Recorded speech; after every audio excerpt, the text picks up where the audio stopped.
All right. Hello. Good morning or good evening to everybody or wherever you are. Welcome. And so many people like to make overcoming obstacles, self mastery, all of these things very complicated. And according to William of Ockham in the 13th century, he came up with this idea that the simplest approach to things is often the most effective, and the simplest explanation is often the correct one. And so, what I want to do today is take all of us through a really simple way. Although, despite there are so many techniques to deal with anxiety and focus on self mastery and discipline and time management and all of that and productivity, I want to take us through one very simple method that has made a huge difference for me in all these aspects, but also that can make a huge difference for you going forward. So it's simple, simple, simple. Simplest is the highest, right? Occam's razor. So let's go through it. Why do we lack control in the first place? Well, quite literally, we do. I mean, that's just a fact. If you've heard a lot of my videos, on different topics, you've heard of probably Albert Bandura. I've talked about Albert Bandura and triadic reciprocal determinism. It's this idea that simply put, we don't control all the outcomes directly, right? Just by our thoughts. There's this simplistic idea in self-help that, okay, our thoughts, our determination, our will creates the results to some extent, but not fully. Right? It's the environment. There's an environmental input. There is our input of thought, and there's input of other people's behavior and our own behavior that creates outcomes. That is just the truth. So on one hand, there is the other point of view, which is equally toxic, which is, oh, we're just a product of our environment. We are, we're the outcome. And this is like, for instance, like classical Marxism and things like that, is a materialistic explanation of behavior. That is totally disempowering to us. That's totally toxic. And we shouldn't accept that either, because it's also not scientific. But thinking that we're in total control of our behavior, right? Or totally in control of the outcome through our thoughts and our behavior is also equally unscientific. So what do we do given those facts? Well, we can never fully control these things. We can never fully control these two things, but we can influence them by gaining control over one very important thing, and that is our cognition. Well, we talked about this. Let me actually enhance this or blow this up a little bit, and let me see if I can. Yes, there we go. So here is our cognition. This is exactly what I was talking about. Triadic reciprocal determinism. It is a mouthful, right? So people ask me my opinion. Okay, do we have free will, or is everything just totally determined? My answer, yes, right?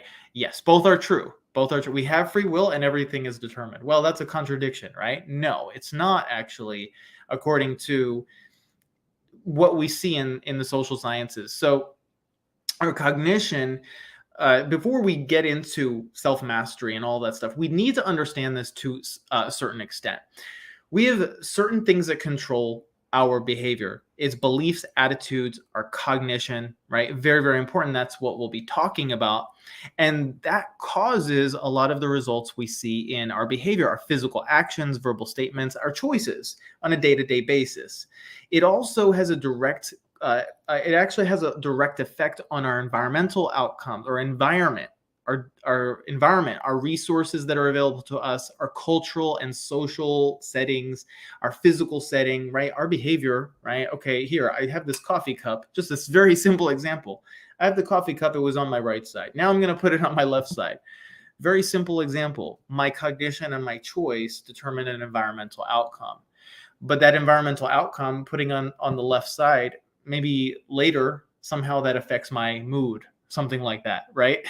Somehow, hey, if you put things in different places during the day, and it could actually affect your mood, right? And you have clutter and everything. And that's a perfect example as well. If you have clutter and you chose not to clean, right, for a period of time. Now you have clutter that's affecting your mood. Well, that mood now is affecting your thoughts. That thought is affecting more behavior, or maybe it further affects the environment. You guys see how this works now. People simplify this way too much, and there's really no difference between like this whole free will determinism debate. It's not a debate. They're both true. They're both true, right? And can both be true because of this. So why is this relevant to self-mastery then? Why is it relevant to dealing with our anxieties and everything? Well, let's talk about why do we feel anxiety or worry in the first place? Well, one very clear reason is lack of control over the result. When we feel lack of control over a result, a natural reaction is we feel anxiety, we feel worry about it, lack of control over people's feelings. I think we all deal with this at some point. Maybe if you're viewing this right now, you're dealing with it too, right now, where you don't want to have a conversation with somebody, it's going to upset them, or you don't want to upset somebody, and you're being careful about what you're saying, and all of this stuff. That creates anxiety too, these social situations. A lot of people who are introverts, right? So I'm an introvert. So I've experienced this a lot. When you're at a social gathering, now I'm fine because I've, lots of sales experience over years and years and years. So I'm very comfortable around people. But originally, like, I would get into a crowd or a networking event and I'd feel, I don't know what to say. I really have no idea what to say. There are all these other people here, and this is creating a lot of anxiety for me. So I know how that feels. And lack of control over something that will happen, that's really anxiety or worry. And it's, a lot of us talk about mindfulness. We hear a lot about mindfulness nowadays.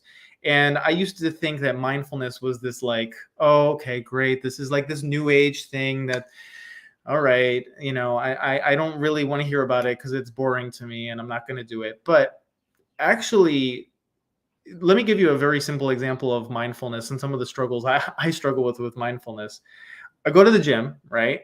And when I get on the treadmill, right? We all know, guys, drop it in the chat if you've ever had an experience like this, right? Tell me in the comments if you've ever had an experience like this. You're at the gym or you're on some workout machine, and they have timers, right? They have the countdown timer. You go start at like 1 minute, 2 minutes, 3 minutes.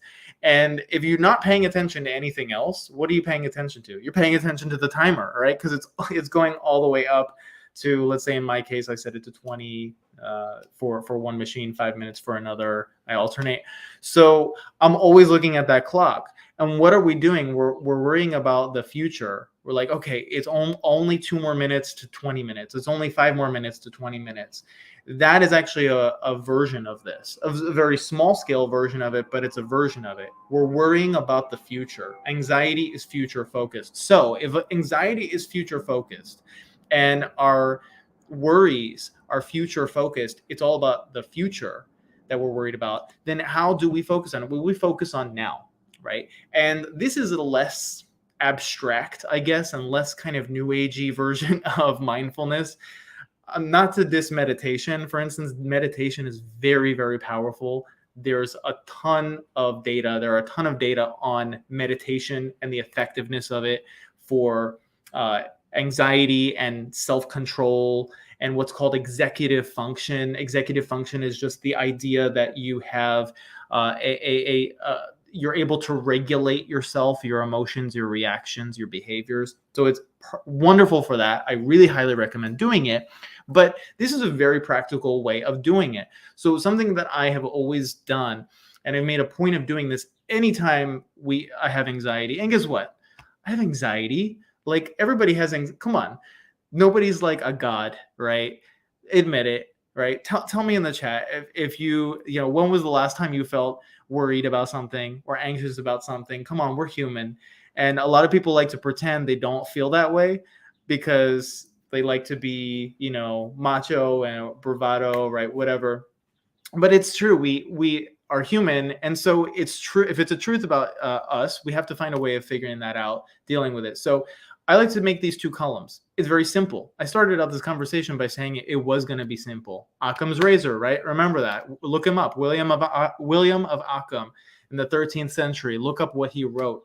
It is very brilliant. So we put problems in one column. We put solutions. And so what does this do? We start to focus on now. And so here are some examples. We have, let's say, number one, that hard conversation, right? We said, let's say it's number two, can't meet XYZ financial obligation. These are really relatable. Tell me in the chat or tell me in the comments if you have experienced any of these or that you can relate to any of these problems. Number three, worried I'll disappoint XYZ person, right? Number four, maybe we have assignments due this week, right? 4 assignments due this week, four if you're in corporate, 4 projects due this week. Oh my gosh, how am I going to get this done? How am I going to deal with, I have all these obligations. 5, maybe a sick child or a parent. So before we address these problems, we want to look at, and before we even go to the right column of solutions here, we want to ask these questions. And this actually comes straight from Marcus Aurelius. If you guys know anything about Stoicism, I know Stoicism is this huge trend right now, and rightly so. But, by the way, there are actually some even better philosophies than Stoicism, right? No offense to Stoicism, but check out Aristotle, all right? Go way back to that. Really, really amazing philosophy. But we'll go to the solutions here. Here, before taking any actions, ask yourself, are any of these problems ones that I'm actually making up in my head? And many times we're making this, Marcus Aurelius said, had a quote, we have more problems in imagination or more suffering in imagination than we have in reality. And that's so true. So are any of these problems ones that I'm making up in my head? That's a key question to ask. And many times we can actually just eliminate some of these problems from the problems list by taking this one action with those quote unquote problems.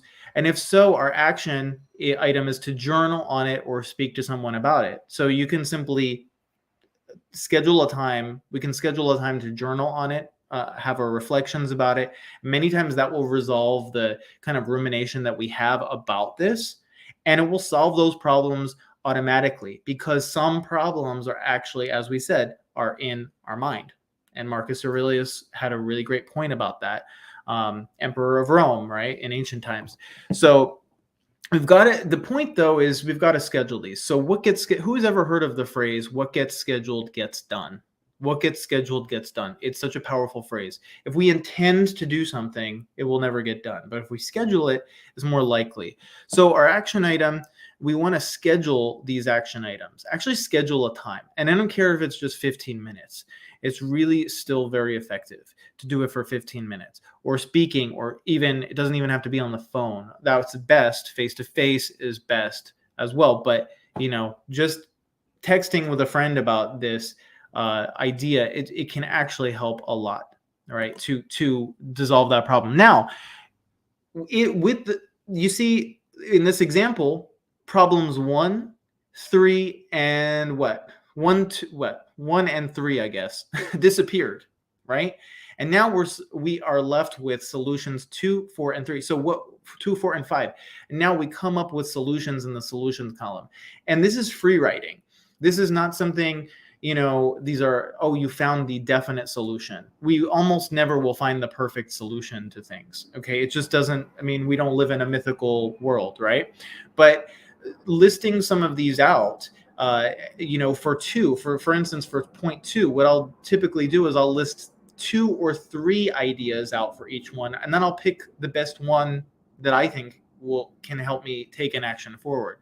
Let's say number 2, create a realistic financial plan. That might be the answer to can't meet XYZ financial obligation. Once again, we're going to schedule it in. At that very instant that you figure out that that's going to be the solution, we put it into our calendar, right? Google Calendar, physical calendar. I don't care how we do it. Notion and stuff like that is a great tool, but schedule it in and get it done. And number 4 is create a study group, attend office hours, schedule it in. That would be an example for, let's say, a student, 4 assignments due this week. Well, that's your solution. That's really your solution. Again, Tailor it to your situation. It doesn't always work that way, but you got to list out solutions. Number 5, call XYZ person to see if they can help with ABC task twice per week, right? So that would be an example. Sick child or parent. There are so many obstacles that we have. Can somebody help me for 15 minutes a week while I'm doing this other thing that would help me to, overcome this, right? And why schedule it? Why schedule it? Because once again, in our cognition, we go back to that triadic reciprocal determinism model that Bandura came up with in the 1960s. Why do we schedule it? It is an act of control that we have control over. We don't have control over all the behavior of other people, right? We see in that model. We don't have always control over the environment, but we do have influence. We have some way to cause changes in the environment. We do have some ways to cause changes in others' behavior and our behavior, and also our own thoughts. So it's not total control, but it's more control than we had previously. And there's something powerful about transferring the anxiety of ideas just stewing in your mind. Imagine like you have a pot, you're stirring.